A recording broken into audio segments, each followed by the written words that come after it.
Hello students, कल हम एक टॉपिक कर रहे थे बीएससी सेकेंड ईयर ऊष्मागतिकी का आदर्श गैसों के लिए संवितरण फलन। आदर्श गैसों के लिए संवितरण फलन में हमने जो संवितरण फलन हमने प्राप्त किया था वो किसी आयताकार पात्र जिसकी लंबाई Lx, Ly और ऊंचाई उसकी Lz है। ठीक है, तो उसके लिए हमने संवितरण फलन प्राप्त किया था। ठीक है, तो ये हमको जो उस आयताकार पात्र के अंदर एक अणु है उसके द्रव्यमान, बीटा फंक्शन और H क्रॉस स्क्वायर और वॉल्यूम, जो कि इस पात्र का वॉल्यूम है, उसकी फॉर्म में हमको आदर्श संवितरण फलन मिल गया था। ठीक है, अब इस संवितरण फलन का यूज करते हुए हमको अब क्या करना है, इस संवितरण फलन का यूज करते हुए इस आदर्श गैस की एक तो माध्य ऊर्जा निकालनी है। ठीक है, तो माध्य ऊर्जा कैसे निकालेंगे? आदर्श गैस की माध्य ऊर्जा निकालने के लिए सबसे पहले हमको ये पता होना चाहिए कि IV अवस्था में ऊर्जा क्या है। ठीक है, तो IV अवस्था में ऊर्जा उस निकाय की माना कि EI है।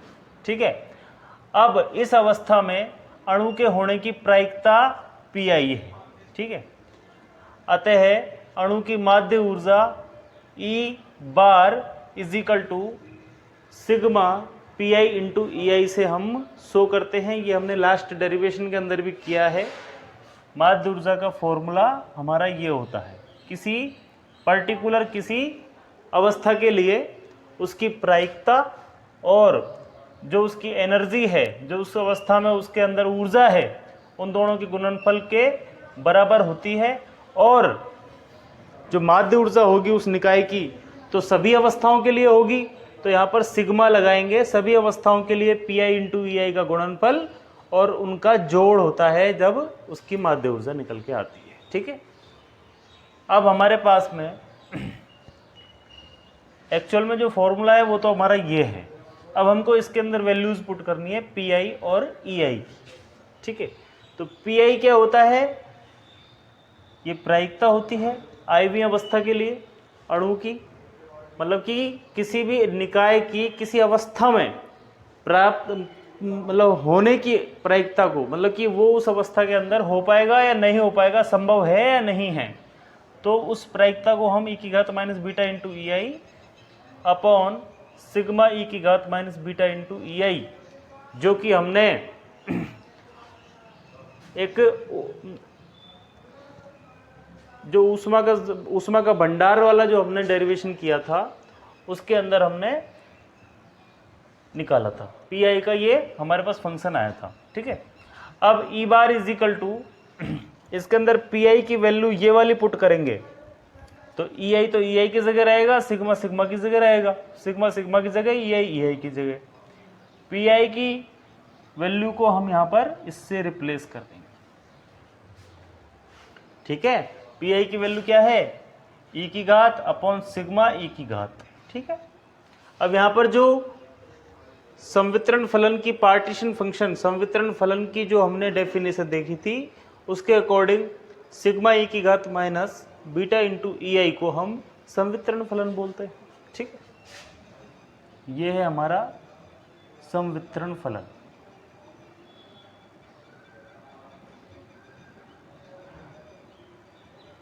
ठीक है, ये हमारा संवितरण फलन हो गया। अब Z इज इक्वल टू ये है, हमको इसके अंदर एक तो वैल्यू इसकी पुट करनी होगी संवितरण फलन के रूप में, वो तो हो गई Z, ये तो डायरेक्ट ही हमको पता है। एक जो ये वाली वैल्यू है उसको भी संवितरण फलन के रूप में हमको परिवर्तित करना होगा। ठीक है, तो संवितरण फलन के रूप में परिवर्तित करेंगे क्योंकि हमको इस E बार की वैल्यू, पहली बात तो हमको निकालनी है संवितरण फलन के रूप में, मतलब Z के रूप में निकालनी है, फिर Z की इस वैल्यू को उसके अंदर पुट करना है, तब हमारे पास जो इसकी माध्य ऊर्जा आएगी वो इन पैरामीटर्स के लिए आएगी, इन पैरामीटर्स के रूप में आएगी। ठीक है, तो पहले हमको इस वाले फंक्शन को Z के रूप में बदलना होगा, और उसके बाद z की जगह पर ये वाली वैल्यू पुट करनी पड़ेगी, तब जाके हमारे पास एक्चुअल में जो नॉन पैरामीटर्स हैं, नॉन पैरामीटर्स मतलब जो पैरामीटर्स हमको गिवन हैं, जैसे कि अणु का द्रव्यमान हो गया, ठीक है, प्लांक कांस्टेंट हो गया, ठीक है, वॉल्यूम हो गया, तो ये कांस्टेंट हमारे पास गिवन है, ये सारी वैल्यूज हमारे पास गिवन है, ठीक है, जिनके बारे में हमें पता है कि ये वैल्यूज ये हैं, ठीक है। तो इस केस में हमको फिर ये इस रूप में लाने पड़ेंगे, ठीक है, तभी हमारा डेरिवेशन कंप्लीट होगा, ठीक है। तो ई बार इज इक्वल टू ये है। अब यहाँ पर ये जो वैल्यू है इसका तो सीधा सीधा वैल्यू हमें जेड पुट कर सकते हैं, इसका मतलब तो जेड है, ठीक है। और जो ये वैल्यू है इसको जेड के रूप में निकालने के लिए जो ये वाला जो फंक्शन है जेड इज इक्वल टू ये, इसका हमको एक बार अवकलन करना पड़ेगा बीटा के रेस्पेक्ट।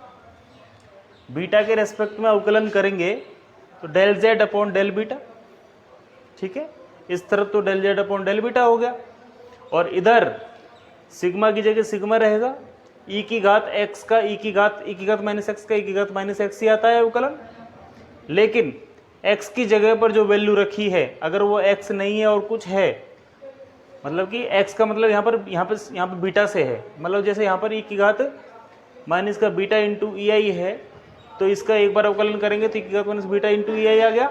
और अब जो यहाँ पर जो वैल्यू पुट है इसका फिर वापस से एक बार अवकलन करना होगा, तो वापस से इसका अवकलन करेंगे तो माइनस का बीटा इंटू ई आई में से बीटा के रेस्पेक्ट में हमको अवकलन करना है, तो ई आई हो गया कांस्टेंट, तो ई आई आ गया बाहर, और beta del beta upon del beta क्या होगा 1, ठीक है। मतलब हमको अगर आपकी ये चीज़ समझ नहीं आ रही है तो अलग से करके देख लेते हैं। Del upon del beta e की घात माइनस का बीटा इंटू ई आई का अवकलन करना है, सिग्मा इंटू ई आई तो सिग्मा इंटू ई आई रहेगा, ठीक है।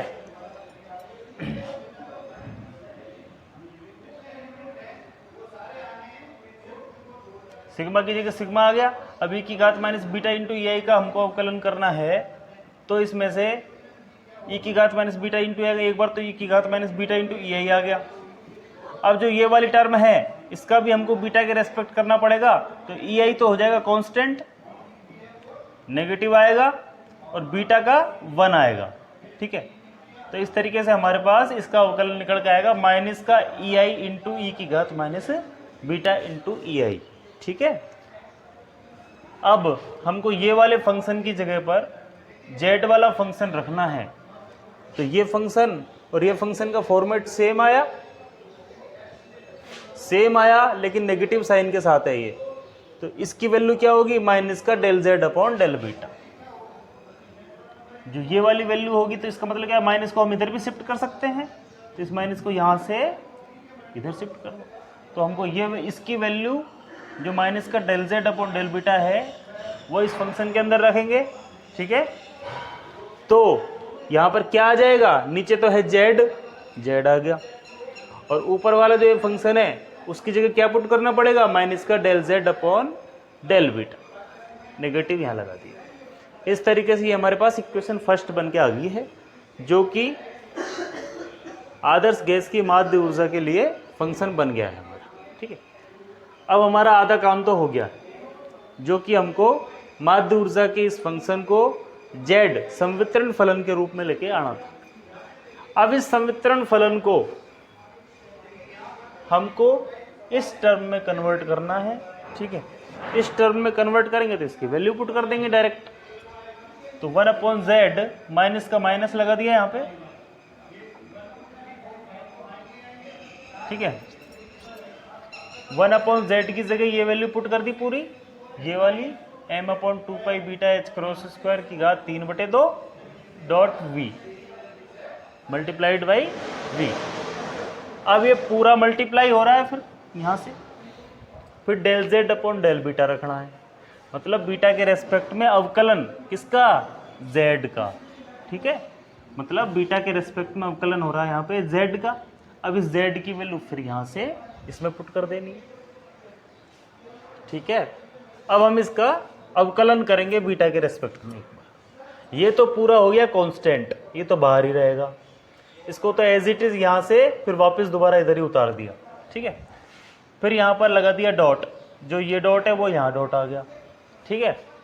अब हमको जो इसका बीटा फंक्शन, जो इस फंक्शन के अंदर बीटा वाली जो टर्म है, उसके अलावा बाकी सारी टर्म को तो हमको बाहर निकाल देना है कांस्टेंट की तरह। क्या क्या है वो? m है, 2 है, पाई है और h क्रॉस है और v है, ठीक है। क्योंकि हमको अवकलन सिर्फ बीटा के रेस्पेक्ट में करना है, तो बीटा वाले फंक्शन को सिर्फ अंदर रहने दो। वो क्या आएगा? 1/बीटा की घात 3/2, ठीक है। तो ये वाली टर्म अंदर रह जाएगी, बाकी सब बाहर हो जाएगी। m/2 पाई h क्रॉस स्क्वायर की घात 3/2 डॉट v, ठीक है। ये टर्म है हमारी ऊपर और ये टर्म हमारी नीचे चल रही है, ठीक है। अब m/2 पाई h क्रॉस स्क्वायर की घात 3/2, m/2 पाई h क्रॉस स्क्वायर की घात 3/2। बीटा को छोड़ के बाकी की सारी वैल्यूज इसमें से कैंसिल हो जाएगी। v भी यहाँ से कैंसिल हो रहा है, ठीक है। सिर्फ इसमें बीटा नहीं है, लेकिन इसके अंदर एक बीटा है, ठीक है, जिसकी घात क्या है? 3/2 है। और वो क्या होगी? 1 बीटा की घात 3/2 होगी। 1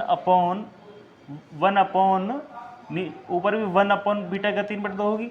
तो इसको ऊपर लेके जाएंगे तो ये माइनस की हो जाएगी, ठीक है। तो यहाँ पर नेगेटिव की जगह नेगेटिव आ गया। 1 बीटा की घात 3/2 है, तो क्या होगा?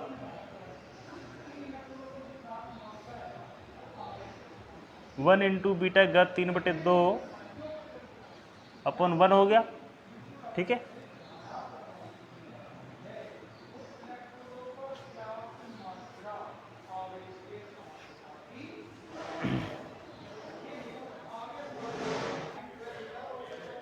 हाँ तो बच्चों, अब इसके अंदर 1 बीटा 3/2 है, तो ये बीटा की घात 3/2 ऊपर चली जाएगी। ये पॉजिटिव में बीटा की घात 3/2 आ गई।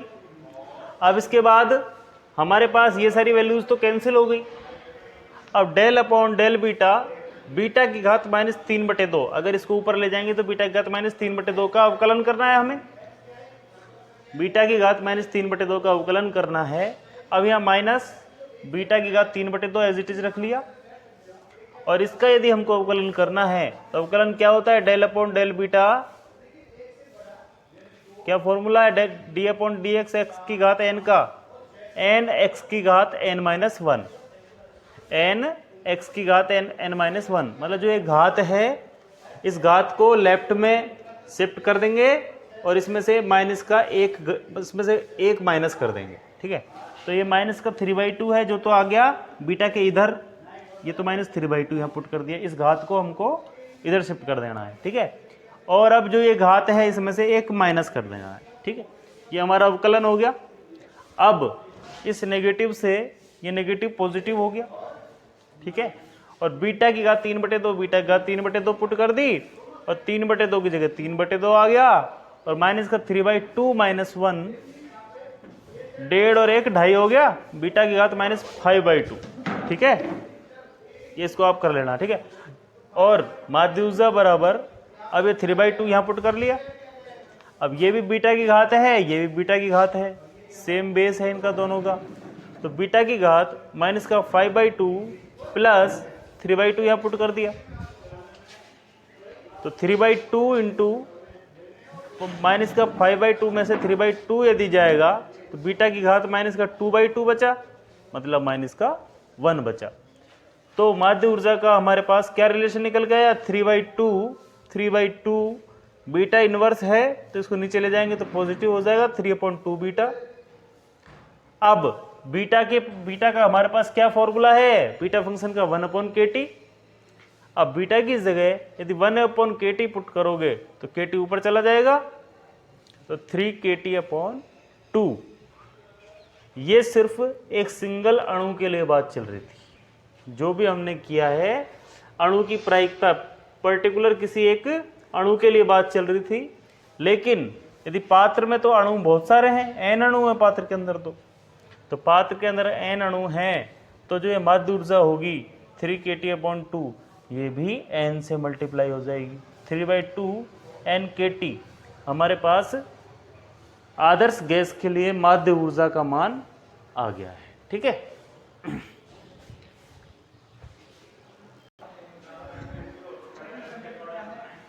हाँ तो स्टूडेंट्स, जो इसका जो नेक्स्ट पॉइंट है वो है आदर्श गैस का माध्य दाब। आदर्श गैस का अभी तक तो हमने पहला जो निकाला था वो निकाला था आदर्श गैस की माध्य ऊर्जा, और दूसरा है आदर्श गैस का माध्य दाब। ठीक है, ये भी हमको संवितरण फलन के यूज से ही निकालना है। आदर्श गैस के माध्य दाब की डेफिनेशन से इसका जो रूप है संवितरण फलन के रूप में वो ये होता है, ये हमने पिछले डेरिवेशन के अंदर किया हुआ है, आप चेक कर लेना। P bar is equal to KT into del upon del V log Z upon log Z T। ठीक है, जो कि हेल्महोल्ट्ज एनर्जी का वॉल्यूम के रेस्पेक्ट में अवकलन होता है। ठीक है, अब सबसे पहले हम यदि इसको x दिशा में Px बार इसका निकालें, माध्य दाब x की डायरेक्शन में निकालें सिर्फ, मतलब P को हमने 3 भागों में बांट लिया, Px बार, Py बार, Pz बार। ठीक है, तो Px बार के लिए यदि हम निकालेंगे तो KT की जगह KT रहेगा, और इस वॉल्यूम को हम Lx into Ly into Lz लिख सकते हैं। ठीक है, Lx into Ly into Lz लिख सकते हैं। अब हमको सिर्फ Px निकालना है, मतलब कि x के रेस्पेक्ट में सिर्फ माध्य दाब निकालना है, तो हमको अवकलन भी सिर्फ Lx के रेस्पेक्ट में करना पड़ेगा, और Ly और Lz इससे बाहर निकल जाएंगे। तो अब जो हमको अवकलन करना है del upon del Lx log Z, और यहाँ पर T क्या है, कांस्टेंट है, जो कि माध्य दाब की डेफिनेशन से हमारे पास आया है। अब Px is equal to KT upon Ly Lz, Ly Lz यहाँ से बाहर आ गया, इसमें से नीचे del upon del Lx log Z T हो गया। अब हमारे पास Z की जो डेफिनेशन है वो आदर्श गैसों के संवितरण फलन का जो मान आया है वो हमारे पास ये इक्वेशन आई है। ठीक है, ठीक, Z is equal to m upon 2 pi beta h cross square की घात 3/2 इंटू में v।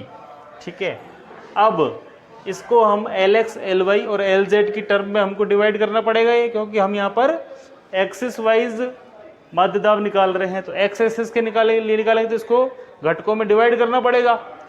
V को Lx into Ly into Lz, ये वॉल्यूम है, Lx, Ly, Lz लंबाई चौड़ाई ऊंचाई है पात्र की। ठीक है, तो तीनों के रूप में हमने लिख लिया, गुणा होता है तीनों का। ठीक है, अब जो ये इक्वेशन है Px बार, जो इक्वेशन है, इसमें KT अपॉन Ly Lz की जगह Ly Lz लिख दिया, और log Z का Lx के रेस्पेक्ट में यदि हम अवकलन करेंगे तो log x का क्या होता है, 1/x, तो यहाँ x की जगह Z है तो 1/Z आ गया। ठीक है, और नेक्स्ट फिर del Z upon del Lx रहेगा, मतलब जो हमारे पास x की जगह पर वैल्यू है उसका भी फिर हमको वापस से जिसके रेस्पेक्ट में अवकलन कर रहे हैं उसके साथ एक बार अवकलन करना पड़ेगा, तो del Z upon del Lx हमने यहाँ पर पुट कर दिया। ठीक है, अब हमारे पास ये एक समराइज रूप में संवितरण फलन के रूप में एक फंक्शन बन के आ गया है। अब इसके अंदर हम Z की वैल्यू यदि पुट कर दें, ये वाली, अगर हम इसमें Z की वैल्यू ये पुट कर दें और इसको आगे सोल्व कर लें, ठीक है, तो हमारे पास x एक्सिस पर माध्य दाब का मान निकल के आ जाएगा। ठीक है, तो KT अपॉन Ly Lz की जगह Ly Lz रख दिया, और जो ये Z है इस Z की जगह ये वाली वैल्यू पुट करेंगे यहाँ पर, और Z नीचे है तो इसको यदि नीचे रखेंगे तो ये ऊपर रिवर्ट हो जाएगा, तो ये यहाँ पर उल्टा हो जाएगा, m upon 2 pi beta h cross square की घात 3/2। ठीक है, इंटू में v रहेगा तो v तो नीचे ही रहेगा, Lx, Ly, Lz, तो v की जगह यहाँ पर Lx, Ly ये वाली वैल्यू है ना, तो Lx, Ly, Lz यहाँ पर आ गया। हमने ये सिर्फ कुछ नहीं किया, यहाँ पर हमने सिर्फ Z की वैल्यू पुट की है यहाँ पर। ठीक है, क्लियर है सबके। अब यहाँ के बाद में del upon del X del upon del X del L X, ठीक है। यहाँ पर भी सिर्फ हमने z की ये वाली वैल्यू पुट करी है, ये वैल्यू हमने यहाँ पर पुट करी। अब क्या करना होगा, जो ये है ये वाला फंक्शन है, इसका एल एक्स के रेस्पेक्ट में हमको अवकलन करना है। एल एक्स के अलावा बाकी सारी टर्म इसमें कांस्टेंट होगी, तो एल एक्स सिर्फ यहाँ बचेगा और बाकी m upon 2 beta H cross square की घात 3/2 इंटू में एल वाई एल जेड, ये सारा की सारा हमारा ये फंक्शन हमारा कांस्टेंट आ गया। ये वाला इसमें से कांस्टेंट निकाल दिया, इसमें से ये कांस्टेंट निकाल लिया, अंदर सिर्फ एल एक्स बचा। और एल एक्स का यदि डिफ्रेंसिएशन करेंगे, अवकलन करेंगे एल एक्स के रेस्पेक्ट में, तो 1 आएगा, ठीक है।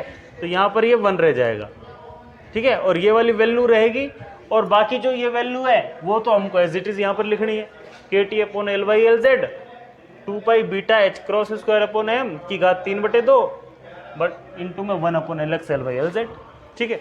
अब आप देखोगे कि जो ये कांस्टेंट हमने निकाला है, तो ये वाली टर्म इससे कैंसिल, ये भी 3/2 घात है, ये भी 3/2 घात है, m से m कैंसिल, 2 से 2 कैंसिल, बीटा से beta cancel, h cross square से h क्रॉस स्क्वायर कैंसिल, तो ये वाली वैल्यू और ये वाली वैल्यू कैंसिल हो गई। और जो एल वाई एल जेड यहाँ पे आया है उससे ये एल वाई एल जेड गया, ठीक है। अब यहाँ पर सिर्फ एक के टी बचा और नीचे हमारा L X L Y L Z बचा, बाकी सारी की सारी टर्म्स कैंसिल हो गई हैं। और इसका अवकलन जो हमने लिया है वो आया 1, इसको डॉट 1 लिखना चाहिए, ठीक है। तो finally L X L Y L Z को हम v लिख सकते हैं, जो कि आयताकार पात्र का आयतन है, तो के टी अपॉन कैपिटल V हो गया। जैसे पी एक्स का हमने माध्य दाब निकाला है एक्स एक्सिस के लिए, ऐसे ही y का भी निकाल सकते हैं, ऐसे जेड एक्सिस के लिए भी निकाल सकते हैं। तीनों की, चूंकि ये कांस्टेंट है, क्योंकि t की वैल्यू यहाँ पर क्या है, कांस्टेंट लेनी होगी माध्य दाब के अंदर, तो ये कांस्टेंट है, ये कांस्टेंट है, ये कांस्टेंट है, तो ये सारी वैल्यू टोटल वैल्यू कांस्टेंट हो गई। जब P X P Y P Z के लिए ये कांस्टेंट हो गई है, तो जो माध्य दाब हम निकालेंगे तो उस केस में क्या होगा, P X bar plus P Y bar plus P Z bar upon 3 होगा।